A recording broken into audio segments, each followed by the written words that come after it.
Very good morning students. Today we are starting Sugam Bharati Hindi सामान्य कक्षा 5 class 5th Hindi chapter 7 सहयोग का पुल।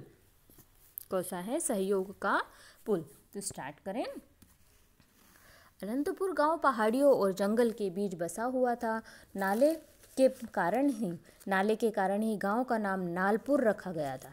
नाले ने गांव की प्रगति को रोक रखा था। बरसात में उसका रूप इतना भयानक होता था कि उसके पांव डालने पर तक की हिम्मत नहीं होती। चौमासे भर यह लंबा चौड़ा नाला गांव को पूरी तरह से इलाकों से काट देता था। मतलब क्या है कि नालपुरा एक गांव था, उस नाले के कारण ही उस गांव का नाम रखा गया था। और बारिश के समय वो नाला बहुत भर जाता था कीचड़ से और गंदगी से। 4 महीने नालपुर गांव के निवासी बाहरी दुनिया से एकदम अलग हो जाया करते थे। जब चौमासे में कोई गंभीर बीमारी का शिकार होता तो किसी महिला की तबीयत बिगड़ जाती, तब बड़ी परेशानी होती थी। ऐसे मौके पर जब मरीज को अस्पताल पहुंचाना जरूरी होता, तब सामने बहता हुआ नाला नालपुर के ग्रामवासियों को साक्षात यमदूत की तरह लगता था। कभी कभी डोंगा या कश्ती डालकर पार उतारने की कोशिश भी की गई, पर तेज बहाव ने अच्छे लोगों को डुबो दिया। लच्छू काका से पूछकर देखिए तो वे फौरन बख्ता किसान का किस्सा सुना देंगे, जिसे बरसात में सांप ने काटा था और नाले में अस्पताल तक नहीं पहुंचने दिया। देखते ही देखते बेचारे के प्राण पखेरु उड़ गए। नालपुर की आबादी बस्ती कहलाने लायक ही थी। गांव में घास फूस की छत एवं कुछ कच्चे पक्के मकान थे। बिजली पानी की सुविधा आखिर यहाँ कैसे आ पाती? कुल मिलाकर गांव बहुत छोटा सा था। यहाँ पर सबकी अपनी अपनी ढपली और अपना अपना राग वाली बात थी। वो ऐसा छोटा सा गांव था कि दूसरे इलाकों से उसका कोई भी संपर्क नहीं होता था। सब अपने अपने काम में ही लगे रहते थे। तब गांव के विकास की बात कौन सोचे?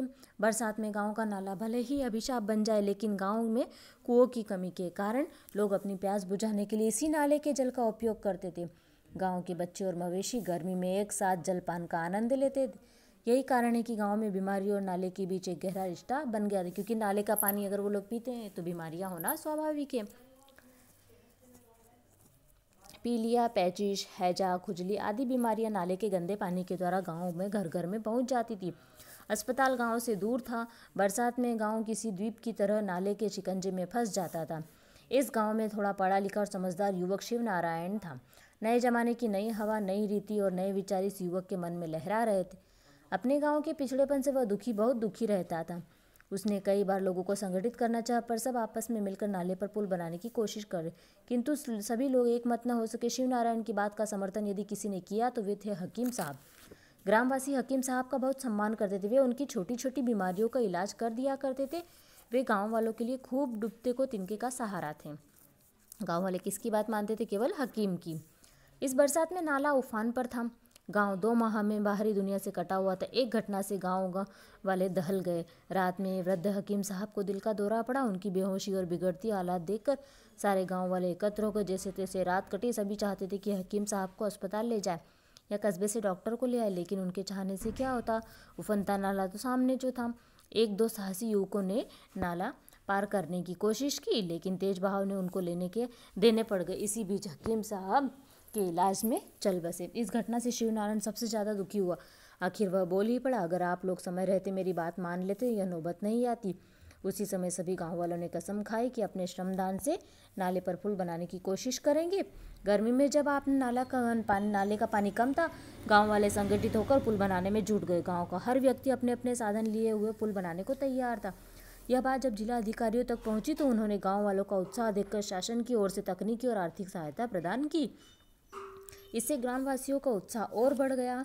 महिला पुरुष सभी उत्साह से श्रमदान में जुट गए। देखते ही देखते पुल के उद्घाटन की बात आई। शिव नारायण के साथ गांव के बड़े बूढ़े लोग जिला अध्यक्ष महोदय के पास गए। पुल के उद्घाटन हेतु निवेदन किया। जिला अध्यक्ष महोदय सहर्ष स्वीकृति। पुल के उद्घाटन के दिन पुल को सजाया गया। गांव में पहली बार इतना बड़ा आयोजन हो रहा था। गांव वालों ने अधिकारियों का स्वागत कर जिलाधीश महोदय से फीता काटकर पुल का उद्घाटन करने का अनुरोध किया।